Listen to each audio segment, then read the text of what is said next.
23 जुलाई को ऑनलाइन अभिषेक पूरा विश्व करेगा। शाम को 7 बजे से 8 बजे तक आप और हम पूरा विश्व ऑनलाइन अभिषेक को करेगा। 23 जुलाई को अपने अपने घरों में साल में एक बार सावन की शिवरात्रि पर ऑनलाइन अभिषेक कराते हैं। और वह अभिषेक कराने का सार तत्व ये रहता है कि प्रत्येक घर के अंदर शंकर भगवान का पार्थिव शिवलिंग का निर्माण हो, घर के अंदर पूजन हो और साल भर मेरा कुबेर भंडारी तुम्हारे भंडार भरता रहे, साल भर भरे।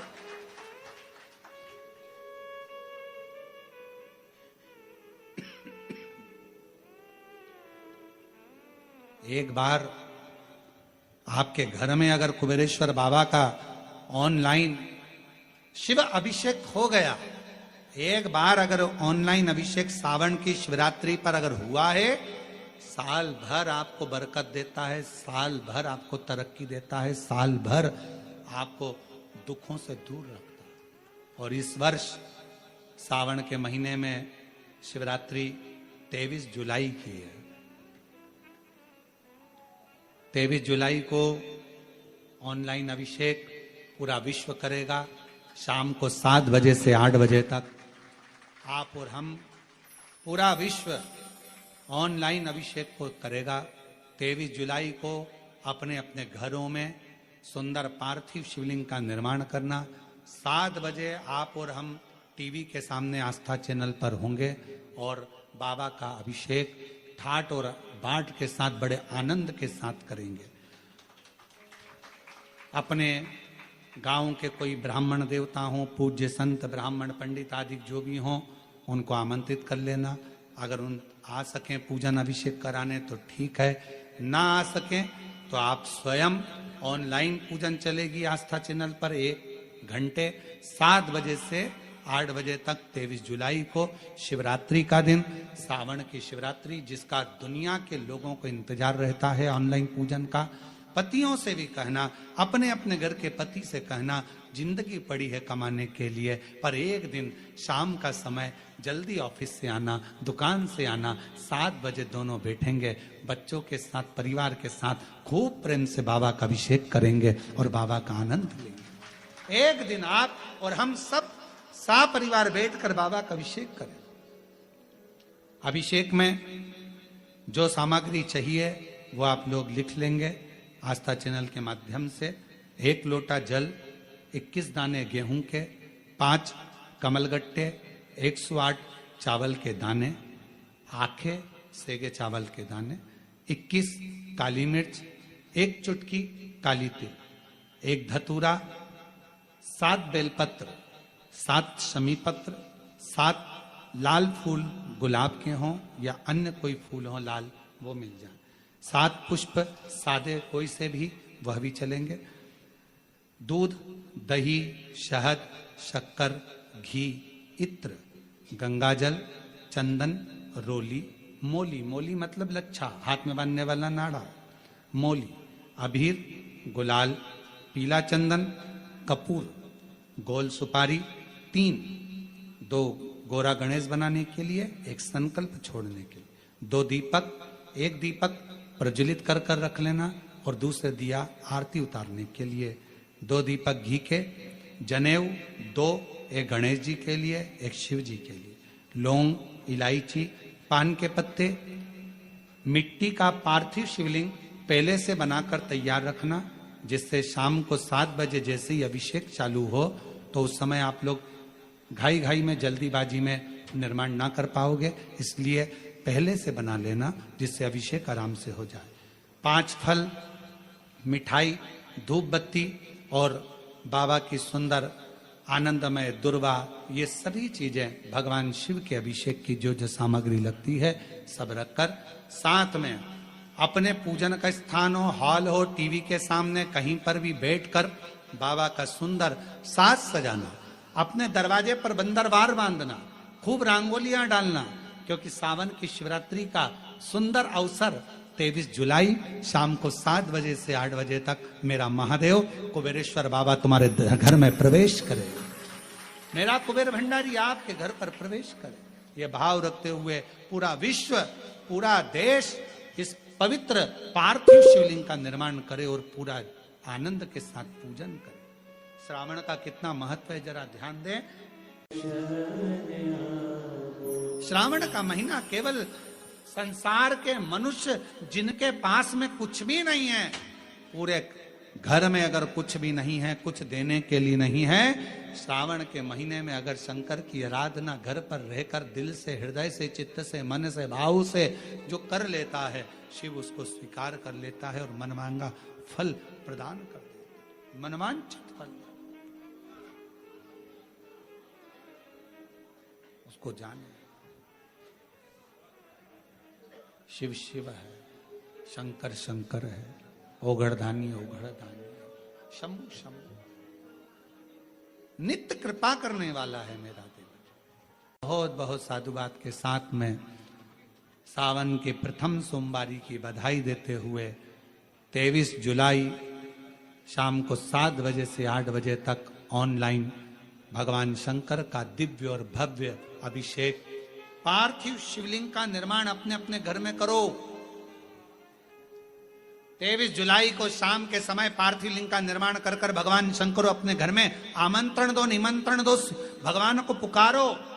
क्या शिवरात्रि का दिन है 23 जुलाई को, बाबा आप हमारी कामना पूर्ण करना, मनवांछित फल देना। ऐसे भाव से 23 जुलाई का पूजन करेंगे, जो पार्वती जी ने भी भगवान शिव का पार्थिव पूजन कर कर शिव जी को प्राप्त करा। जब शिवलिंग का निर्माण करें, शंकर के शिवलिंग को जब बनाए तो सबसे पहले कैसे बनाए, उस तक का विधान शिव महापुराण में और लिंग पुराण में कहा गया। महाराज कहा, क्यारे की मिट्टी हो, क्यारा मतलब समझिएगा जिस मिट्टी पर कोई गंदगी ना करी गई हो, ऐसी जगह का कोई भाग मिट्टी का लाया जाए जहां कोई गंदगी ना करे।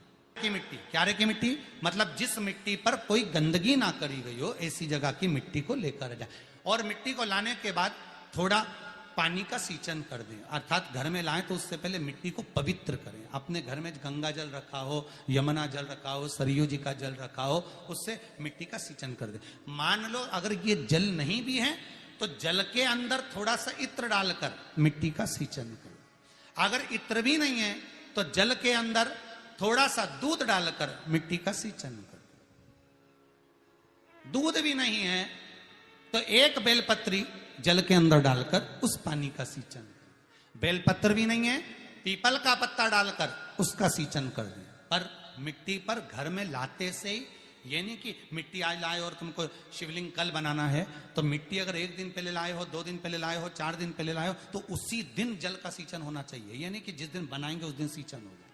मिट्टी पर पानी का छींटा, सींचन भले ज्यादा मत डालो, पर छींटा तो उस दिन लगा देना चाहिए जिस दिन घर में मिट्टी लेकर आए हो, जिस दिन लेकर। फिर भले तुम शिवलिंग 15 दिन बाद बनाओ, 8 दिन बाद बनाओ, 10 दिन बाद बनाओ, 3 दिन बाद बनाओ, और उस समय पर मिट्टी का सींचन उस समय हो जाए। फिर कहा, जिस दिन शिवलिंग का निर्माण करो उस दिन प्रातः में अगर आप शिवलिंग बना रहे हैं तो ब्रह्म मुहूर्त में मिट्टी को गला दो। किस पानी से गलाना है उसका भी प्रमाण, उसका भी शास्त्र वर्णन करा। किस जल से गलाया जाए, शिव महापुराण की कथा कहती है। अगर आपको आज शिवलिंग का निर्माण करना है, शाम को आप शिवलिंग का निर्माण कर रहे हो, तो अपने पानी का जो मटका होता है, हंडा होता है, रसोई घर में जहां पानी भर कर रखते हो, उसके नजदीक में एक कलश जिसमें अलग से ताजा जल भरा जाए और उस पर प्लेट ढकी हो और उस पर एक चावल का दाना रखा हो, उस जल को लेकर आओ। थोड़ी देर रखा रहे, आधा घंटा, 2 घंटा, 3 घंटा, 15 मिनट, 20 मिनट, पर वो पानी वहां रखा होना चाहिए। रसोई घर में अन्नपूर्णा का निवास होता है, परिंदे के पास पितरों का निवास होता है। अन्नपूर्णा, पित्र सब रसोई घर के भीतर विराजमान होते हैं। शास्त्र कहता है 33 कोटि देवता एक समय के लिए, एक क्षण के लिए हमारे रसोई घर में प्रवेश करते हैं। इसलिए रसोई घर को तुम पूरे घर को स्वच्छ रखो ना रखो, पूरे घर को तुम साफ रखो ना रखो, पर रसोई घर एकदम क्लीन होना चाहिए। पहला क्रम है पार्थिव शिवलिंग का निर्माण। सावन के महीने में अगर आप शिवलिंग बनाते हैं, सोमवार को शिवलिंग बनाते हैं, तो नियम ध्यान रखिएगा महाराज, लिंग पुराण से है ये, इसका नियम ध्यान रखिए। क्या करना है, मिट्टी को लाना है, जल का छींटा देना, छींटा जरूर देना, घर में लेकर आए और जल का छींटा होना जरूरी है। 2 दिन तक 3 दिन तक मिट्टी रखी हुई है और उसके बाद अगर आपने पानी का छींटा नहीं दिया है और आपने डायरेक्ट मिट्टी को गला दिया और उसके बाद बनाया, तो उसका कोई प्रमाण नहीं। जल का छींटा अवश्य, फिर उसको रख दें। 15 दिन बाद बनाओ, 4 दिन बाद बनाओ, 3 दिन बाद बनाओ, 2 दिन बाद बनाओ। शिवलिंग जब बनाओ तब उस मिट्टी को, जो कलश आपने रसोई घर में रखा है चावल का दाना रखकर प्लेट के ऊपर, अर्थात उस कलश का जल उस मिट्टी में थोड़ा सा डालिए। क्यों डाला जाता है उसका भी भाव वर्णन किया है। अब भविष्य पुराण, स्कंद पुराण और अग्नि पुराण, इन तीनों से ले लिया गया, वर्णन किया गया। जब उस कलश का जल हम डालते हैं तो उस कलश में पितरों का भाव आ जाता है, अन्नपूर्णा का भाव आ जाता है, घर में लक्ष्मी का भाव आ जाता है, संपदा का भाव आ जाता है। पूरे 24 घंटे के अंदर एक क्षण के लिए रसोई घर में 33 कोटि देवता आते हैं, तो वो देवता का सारा भाव उस कलश के अंदर आ जाता है। और वो जल जब हम उस मिट्टी में मिलाते हैं तो गंगा, यमुना, सरयू, सरस्वती, ये 33 कोटि देवता में, तो इन सब का आनंद उस जल में आ जाता है। और वो जल जब हम मिट्टी में मिलाते हैं तो मिट्टी पवित्र हो जाती है, स्वयं कैलाश अधिपति को स्वीकार करने के लायक हो जाती है, निर्मित करने के लायक हो जाती है। शिवलिंग का निर्माण। अब शिवलिंग का निर्माण कैसे करना, मिट्टी में गला दिया पानी में। सबसे पहले शिवलिंग बनाने से पहले पात्र जो होता है उसके नीचे एक बेलपत्र रखी जाती है। क्या रखना है, एक बेलपत्र। शंकर को झेलने के लिए कोई साधारण नहीं है पात्र जिसपे झेला जाए। स्वयं गंगा शिव की जटा में और आप शंकर के शिवलिंग का निर्माण कर रहे हो, कोई साधारण नहीं हो सकता। स्वयं आप विदेश्वर संहिता के अंतर्गत पढ़े कि ब्रह्मा और विष्णु, ब्रह्मा ऊपर जा रहे हैं, भगवान विष्णु नीचे जा रहे हैं, तो पता नहीं कर पा रहे कि यहां चरण कहां पर और शीश कहां पर है, उसको जान ही नहीं पा रहे।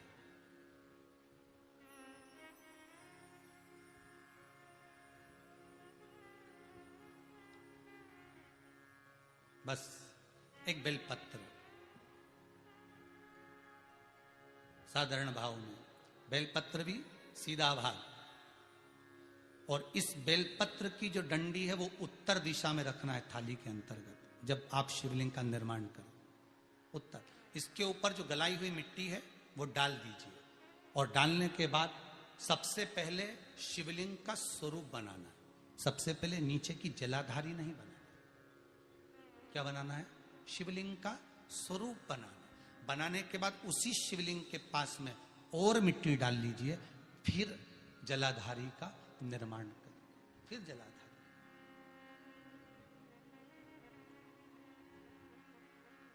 शिवलिंग जलाधारी निर्मित हो गई। शंकर जी का संपूर्ण परिवार शिवलिंग में रहता है, आपको पहले भी कहा। भगवान भूत अधिपति भूतेश्वर भगवान शिव का संपूर्ण परिवार शिवलिंग में, पहले भी कथा में कहा, आज फिर आपको वर्णन कर देते हैं। जैसे ये जलाधारी है गोल, ये चरण है, ये शिवलिंग है। ये जो गोल भाग है जहां पर भगवान शंकर का शिवलिंग रखा है, ये पार्वती जी का हस्त कमल है। जहां से पानी नीचे गिर रहा है, इसके राइट भाग में श्री गणेश जी का स्थान, लेफ्ट भाग में श्री कार्तिकेय जी का स्थान। बीच में जो एक मोटी सी लाइन होती है जलाधारी में है, वो पार्वती जी के सुंदर पुत्री अशोक सुंदरी का स्थान। शंकर जी के ऊपर जो तिकोनी रखी रहती है, उसके ऊपर से जो जल बूंद बूंद नीचे गिरता है, ये जो पानी बूंद बूंद नीचे गिरता है, या आप कलश से जल चढ़ाते हो या आप संगीत से जल चढ़ाते हो, तो ये जो पानी गिर रहा है, ये शंकर भगवान की 5 पुत्रियां, जया, विषहरा, शामरी बारी, दोतली और देव, ये शंकर जी की 5 बेटियां, 5 पुत्री। कार्तिकेय भी है, गणेश भी हैं, अशोक सुंदरी भी है, शंकर जी की 5 बेटियां भी हैं, शंकर भी है और पार्वती भी। अर्थात शिव जी के परिवार में आपको गणेश जी की पूजन अलग करने जाने की जरूरत नहीं पड़ेगी, शंकर के परिवार में पार्वती जी की पूजन अलग करने जाने की जरूरत नहीं पड़ेगी, कार्तिकेय की पूजन अलग जाकर करने की जरूरत नहीं है। शंकर का परिवार शंकर के शिवलिंग के साथ में उस जलाधारी में संपूर्ण परिवार शंकर का विराजमान है, संपूर्ण परिवार। एक बार साथ में समझें वापिस निर्माण को, शिवलिंग के निर्माण को। मिट्टी लाए, स्वच्छ जगह की, जल का छींटा दिया, रखा। जब शिवलिंग बनाया तो एक कलश पानी पहले से 2 घंटा, आधा घंटा, 15 मिनट, 20 मिनट पहले उसको रख दिया। उसी पानी से उसको गीला करा। गीला करने के बाद उसका निर्माण सबसे पहले बेलपत्री, बेलपत्री के ऊपर मिट्टी, मिट्टी के ऊपर रखकर शिवलिंग का निर्माण, फिर जलाधारी का निर्माण, जलाधारी का निर्माण और शिवलिंग का निर्माण पूर्ण होने के बाद में फिर बाबा का सुंदर भाव से आप श्रृंगार करें, अभिषेक करें, पूजन करें। और एक बात याद रखना, पार्थिव शिवलिंग का अगर निर्माण करा है तो आपको वो पार्थिव शिवलिंग को रात्रि होने से पहले विसर्जन होना जरूरी है। हां, अगर कोई शिवरात्रि का दिन है तो फिर आप पूरी रात रख सकते हो। हरतालिका तीज का दिन है, पूरी रात रख सकते हो। बड़ी तीज है, छोटी तीज है, आप शिवलिंग बनाए हो तो आप पूरी रात रख सकते हो। विशेष कोई उत्सव है, श्रावण का महीना है, पूरी रात रख सकते हो। पर बाकी के समय अगर आप शिवलिंग का निर्माण करें तो उसको सूर्यास्त होने के पहले आप उसको नदी में, जल में, जलाशय में विसर्जन करें। बहुत ध्यान दीजिएगा, विसर्जन करते समय जब आप विसर्जन करें, पानी में अपने पात्र को, शिवलिंग को जब छोड़ें, उस समय पर ध्यान दीजिएगा कि शिवलिंग की जो जल की धार है, जिसका उत्तर की ओर जो जल की धार होती है, विसर्जन करते समय वो जल की धार अर्थात वो उत्तर का भाग हमारी ओर होना चाहिए और थाली इस तरह से पकड़ें कि वो भाग हमको जब डालें तो वो भाग हमको दिखे, थोड़ा सा नजर आए पानी में डालते समय। और जब वो थोड़ा भाग दिखता रहे और जिसलिए आपने शिवलिंग बनाया, जिस कामना से आपने शिवलिंग बनाया है, वो कामना उस भाग को पानी में देखते देखते बोल दीजिए, वो कामना पूर्ण हो जाती है। इसको कहते हैं पार्थिव शिवलिंग का निर्माण करना और उसकी आराधना। कहता है अपने मन की अभिलाषा रखकर तुम्हें जो चाहिए, एक काली मिर्ची और तिल्ली के, काली तिल्ली के 7 दाने, एक काली मिर्ची और तिल्ली के, काली तिल्ली के कितने दाने? 7 दाने हथेली में रखकर अपनी कामना कर कर मन से अपने मन के बात को कहकर शंकर भगवान के शिवलिंग पर चढ़ा दीजिए। आपकी मनोकामना, कहते हैं हर महीने शिवरात्रि आती है, इस शिवरात्रि पर, मुख्य शिवरात्रि पर चढ़ाओगे, अगले महीने की जब शिवरात्रि आएगी तो आपकी मनोकामना पूरी हो जाएगी। एक काली मिर्ची और 7 काली तिल्ली के दाने, मात्र 7। महाराज, जिसके घर में क्लेश रहता हो, बहुत ज्यादा लड़ाई झगड़े हो रहे हैं, सास बहू के झगड़े, ना बहू कुछ सुनने को तैयार, ना सास सुनने को तैयार, और घर में बेचारे पुरुषों की आफत, यहाँ भाई भाई झगड़ रहे हो, सास बहू में झगड़ रही हो, कुछ मत करिए। गेहूं की बाली को तोड़ो, गेहूं की बाली जानते हो ना, जिसमें आप लोग तो गेहूं की बाली को तोड़ना है और बाली 7 बाली तोड़कर अपने घर में घुमाकर अपने घर का नाम और गोत्र बोलकर उसको शंकर को समर्पित कर दीजिए। जिंदगी में कभी सास बहू का झगड़ा नहीं होगा। महाराज, शिवरात्रि के दिन उसको समर्पित करिए, आपके घर में कभी क्लेश नहीं मच सकता। 12 महीने शिवरात्रि आती है और शिवरात्रि के दिन रात्रि को 12 बजे शंकर भगवान पर एक धतूरा चढ़ा दो। क्या चढ़ाना है? जम के बोलिए जरा, धतूरा। ये शंकर भगवान को धतूरा चढ़ा दो। 12 बजे रात्रि को शिव जी पे धतूरा चढ़ाओ, आधे घंटे तक धतूरा चढ़े रहने दो और आप श्री शिवाय नमस्तुभ्यम का जाप करो। जिस शंकर जी पे धतूरा चढ़ाए उस मंदिर के बाहर बैठकर कौन सा मंत्र जपना है? श्री शिवाय नमस्तुभ्यम। फिर से बोलो, श्री शिवाय नमस्तुभ्यम। धतूरा चढ़ाकर श्री शिवाय नमस्तुभ्यम का स्मरण करिए। और जो दुकान नहीं चलती हो, घर में लक्ष्मी नहीं टिकती हो, खेत में फसल अच्छी नहीं आती हो, संपदा नहीं आ रही हो, बस उस धतूरे को लाल वस्त्र में बांधकर अपनी दुकान में, अपने व्यापार में, अपने घर में रात को 12:30 बजे उठाकर लाओ और 4 बजे के पहले उसको अपनी दुकान, व्यापार, व्यवसाय में उसको बांध दीजिए। और अगर जो जमीन फसल सही नहीं दे रही हो उस जमीन में ले जाकर गाड़ दीजिए। आपको जीवन में कभी तकलीफ नहीं भोगना पड़ेगी, लक्ष्मी बढ़ती चली जाएगी महाराज, संपदा बढ़ेगी। जो व्यक्ति ज्यादा बीमार रहता हो, बहुत बीमारी उसको घेरे रहती हो, परेशान रह रहा हो, बीमारी बनी हुई है, तो बोर चढ़ाइए। बेर क्या बोलते हैं यहाँ पर, बेर की बोर, वो खाने वाला बेर जो होता है, उस बेर को 7 बेर ले लो और 7 बेर को लेकर अपने ऊपर से घुमाकर शिवरात्रि की दोपहर के 12 बजे शंकर भगवान के शिवलिंग पर ले जाकर उस बेर को चढ़ा दीजिए। आपका